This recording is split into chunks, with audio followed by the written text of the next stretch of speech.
മറ്റൊരാളുടെ പേര് പറയുന്ന മണിയമ്പിള്ള രാജുവാണ്. മണിയമ്പിള്ള രാജുവിൽ നിന്ന് ഏത് തരത്തിലുള്ള അനുഭവമാണ് മിനുവിന് അനുഭവപ്പെടുന്നത്? പുള്ളിക്കാരിൽ നിന്ന് എനിക്ക് വെർബൽ അബ്യൂസാണ് ഉണ്ടായത്.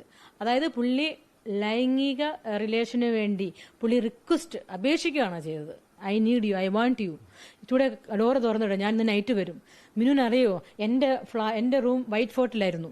പക്ഷേ ഞാൻ ഇന്ന് ഇവിടെ റൂം എടുത്ത് ഞാൻ മിനു ഉണ്ടായതുകൊണ്ട് ഞാൻ ചോദിച്ചു വാങ്ങിയതാണ് റൂമിലോട്ട്. അതുകൊണ്ട് ഞാൻ ഇന്ന് വരുമ്പോൾ മിനു റൂം തുറന്നിടണം. ഞാൻ പറഞ്ഞു അയ്യേ ഇതെന്താ, നോ പറ്റത്തില്ല, അയ്യോ പ്ലീസ് ഞാൻ ഇല്ല കേട്ടോ, ഇല്ലല്ല അങ്ങനെ പ്രതീക്ഷിക്കുകയേ വേണ്ട.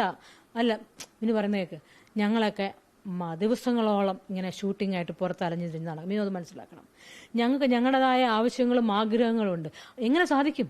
ഞങ്ങൾക്ക് വീട്ടിൽ പോകാൻ പറ്റുമോ? അപ്പം നിങ്ങളെപ്പോലുള്ളൊരു സിനിമയിൽ വന്നു കഴിഞ്ഞാൽ ഞങ്ങൾക്കൊന്ന് അഡ്ജസ്റ്റ് ചെയ്ത് തന്നാൽ എന്താ കുഴപ്പം? മണിയമ്പിള്ള രാജുവിന്റെ ഭാഗത്തുള്ള ചോദ്യം അതെങ്ങനെയാ? അങ്ങനെയാണെങ്കിൽ പുള്ളിക്കാരൻ്റെ ഭാര്യയെ കൊണ്ടുവരണം സെറ്റിൽ, അത്ര വലിയ നിൽക്കപ്പുറത്തില്ലെങ്കിൽ. അങ്ങനെ ഞങ്ങളെ ഭാരതീയ സ്ത്രീകളാണ്.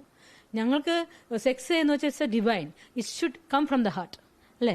അല്ലാതെ ഞങ്ങൾ ഏതൊരു സ്ത്രീ ആയിക്കോട്ടെ, ഒരു പുരുഷൻ ഞങ്ങളുടെ അനുവാദം ഇല്ലാതെ കൺസെന്റ് ഇല്ലാതെ ഞങ്ങളുടെ ദേഹത്ത് തൊട്ടാൽ അതൊരു വേം, അല്ലെങ്കിൽ ഒരു പട്ടി, അല്ലെങ്കിൽ ഒരു ക്രൊക്കോഡൈൽ, ഒരു മുതല തൊടുന്ന പോലെ നമുക്ക് ഫീൽ ചെയ്യുന്നത്.